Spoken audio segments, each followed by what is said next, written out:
జర మనం అర్జెంట్ గా కమిటీలు వేసుకోవాలనే మంచిగా చేసుకోవాలని చెప్తుంది.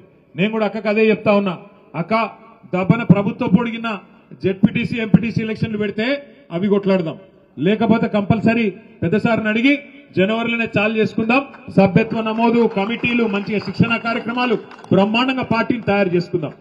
శేఖర్ రెడ్డి గారు ఇప్పుడే చెప్తా ఉన్నారు నాకు ఏమని అంటే, అన్న భువనగిరిలో పార్టీ ఆఫీస్ పెట్టినాక ఇంత బ్రహ్మాండంగా ఇంత మంచిగా ఒక పండుగ వాతావరణంలో ఈ సభ జరగడం ఇదే మొదటిసారి అన్నాడు. నేను శేఖర్ అన్నని కోరుతున్నా, ఈ పండుగ వాతావరణం ఇట్లా కలకలలాడుతూ లక్ష్మీ కళతో మన పార్టీ ఆఫీసు రాబోయే 3 సంవత్సరాలు ఇట్లే ఉండాలి, తప్పకుండా మీరు నడపాలని నేను కోరుతా ఉన్నా. నడపాలంటుతానే కాదు, మేము సిరిసిల్లలో ఒక పని చేస్తున్నాం. ఆడ మన పార్టీ ఆఫీస్ ఉంటుంది, మంచిగా ఉంటుంది, ఇట్లే మంచి హాల్ ఉంటుంది, బయట మంచిగా భోజనాలు పెట్టుకోవచ్చు, అన్ని పెట్టుకోవచ్చు.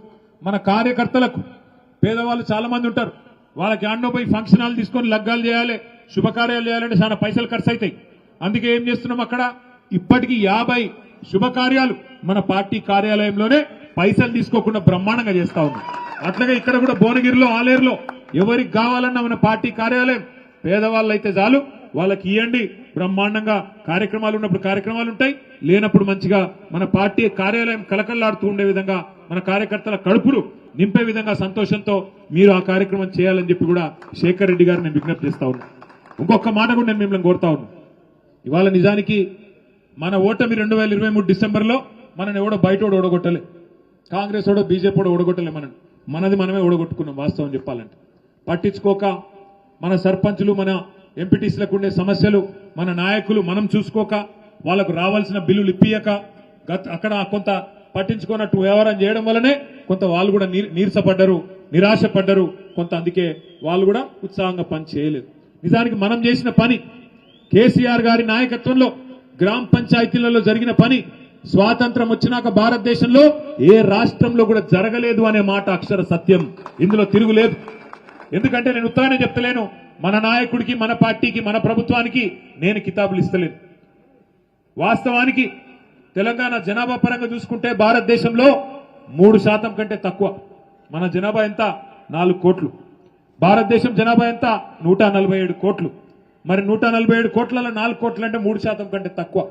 కానీ 3% కంటే తక్కువ జనాభా ఉన్న తెలంగాణ జాతీయ స్థాయిలో ఉత్తమ పంచాయతీలు ఎక్కడున్నాయని కేంద్ర ప్రభుత్వం అవార్డులు ప్రకటిస్తే 30% అవార్డులు గెలుచుకున్నది కేసీఆర్ గారి నాయకత్వంలో.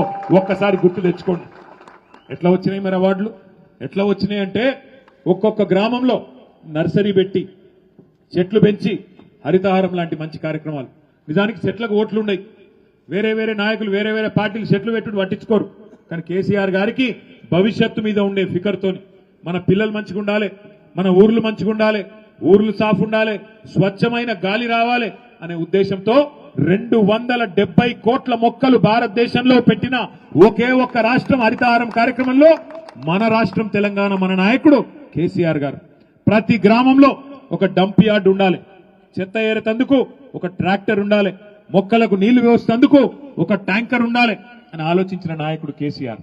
ఎవరైనా చచ్చిపోతే వాళ్ళను ఎవల పొలాల కాడ, వాగుల కాడ, చెర్ల కాడ కాలేసుడు కాదు, ఊర్లో ఒక సంస్కారవంతంగా అంతిమ యాత్ర చేసి అంత్యక్రియలు చేసే విధంగా వైకుంఠ ధామం ఉండాలి అని ఆలోచన చేసిన నాయకుడు